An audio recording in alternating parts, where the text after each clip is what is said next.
Getting into farming wasn't the traditional path for me, I think. I really just wanted to spend more time in nature, and fumbling around in the soil kind of gave me an excuse to do that. I really enjoyed being in the mountains north of Kyoto City. This beautiful valley with a very clean river and 4 distinctive seasons, which I really liked. And just like I said, playing in the dirt gave me an excuse to be out there. Which was funny because as a kid I never really liked vegetables. Carrots were an awful thing on my dinner plate. They were the zombified frozen vegetables of the meal, and it's funny that I came to grow these, you know, and this is one of the first things that really got me into farming. Was my second year playing around in the soil, I was able to grow some carrots, and even though they didn't look like the supermarket carrots, they tasted 10 times better. And they were 1,000,000 times better than those frozen things I ate as a kid. So that's really how I got into it, was just practically loving the vegetables that I was producing. Yeah. The sustainability element from my farm really came later. Basically, I didn't really know what I was doing when I got started. I'd had no education or experience. So I just did it the simplest way possible by scraping some soil into mounds and putting some seeds in there and hoping for the best. So I didn't know about chemical farming versus organic farming at that time. I just did organic farming because it meant I didn't have to buy these chemicals. It was cheaper, and I didn't have to research how to use these chemicals. And it was only till someone came on my farm much later and asked me to use chemicals, and I said no. And they said, "Oh, you're organic." And I said, "I guess so." And that's when I started to learn about organic farming. And even though I'd already started doing it, I didn't know much about it. And the more and more I spread the word and talked to more people about it, it felt like organics was very important. And about 7 years ago or so, I gave a presentation of organic farming. And that's when I had to really do my research and learn about the importance of sustainable farming and the importance of what it can do for our planet. After giving that talk, a lot of people came up to me and said, "I want to buy your vegetables. I want to visit your farm." I thought, wow, great. Because at that time I was really just doing it as a hobby. But after having some people out there and finding some people who wanted to buy these delicious carrots in town, I felt like this is of great value to the community as well. Not only am I doing something that I enjoy and doing something positive for the environment, but also my community is affected positively as well. And that was great. I felt I was giving people the chance to have access to good, nutritious, organic food with a low carbon footprint. The first people who came out to the farm were just some friends of mine, really, with their friends, a group activity for the day. We'll have a barbecue on the river, visit the farm, jump in the river. But then someone came along who really wanted to volunteer full time. And that was surprising to me, that somebody wanted to stay up at the farm and just help on the farm even when I'm not there. And this was a young person, maybe 23, 24 years old, from Switzerland. And he ended up staying 4 or 5 months at this little house that I'd fixed up right next to the farm. It's a beautiful area, but I was just amazed that he was willing to give his time and effort for this project of mine that was just to try to grow vegetables in the mountains and see what I could produce.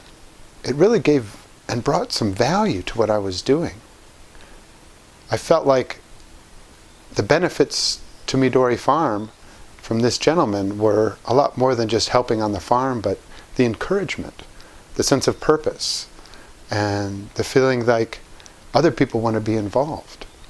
And it wasn't very long after that when more and more people started contacting me saying, "I'd like to come too.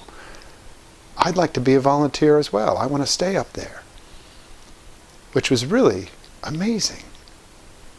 I mean, when I was younger, just out of school, I never would have thought of volunteering on an organic farm.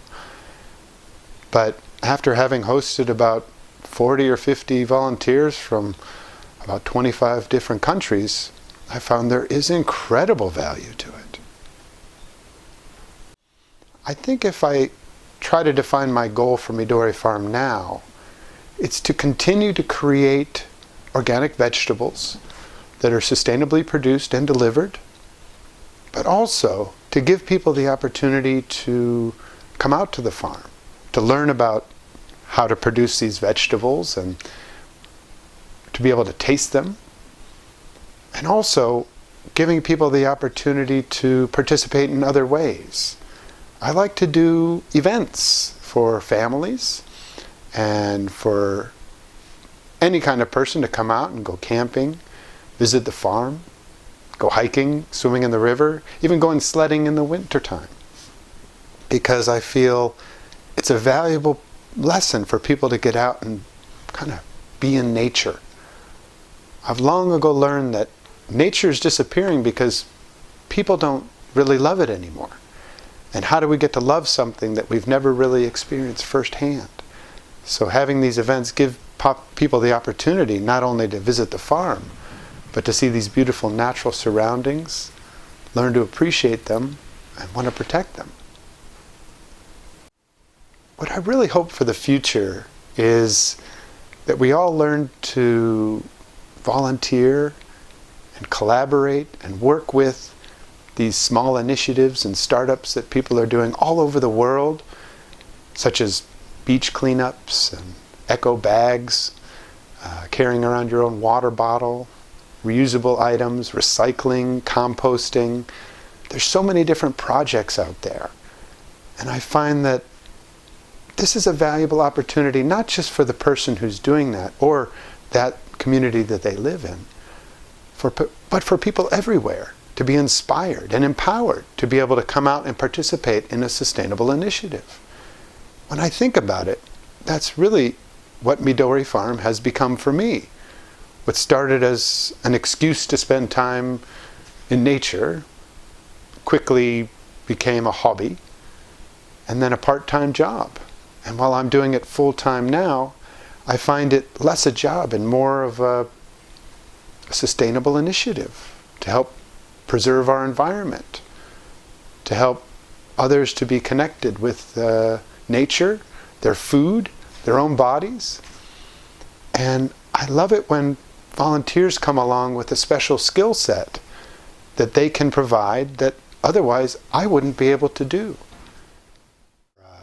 A woman came up, and I'm cleaning out an old house here at the new farm, and there were a bunch of old kimono. And she's an artist who takes these old kimono and upcycles them into jackets and bags and different items and then sells them. And she was able to come up here and we did a collaborative event. People came out, they were able to see the old kimono, they were able to learn about her work, they were able to visit the farm, we had a wonderful lunch, and everybody had a wonderful day of it. And it's slowly dawning on me that if more and more of these opportunities exist, that more and more people are going to want to get involved with it. And it doesn't have to be something as formal as an organic farm or a beach cleanup. It could be just about anything, just a small meetup about something that others who have these skill sets, such as good with a camera, able to create digital content, create web design, some of these things that would help these initiatives get more promotion. What I'd like to see is a film festival, actually, where we can find these amateur filmmakers and hobbyists who have the equipment, the skill set, and the desire to create films, but maybe not the opportunity, and match them up with these initiatives that are for the environment or sustainability, so that the filmmakers create the content for these small startups. And then at the end of the year, we have this film festival where everybody can come, watch all the films, learn about these new projects, and find out ways that they can support them.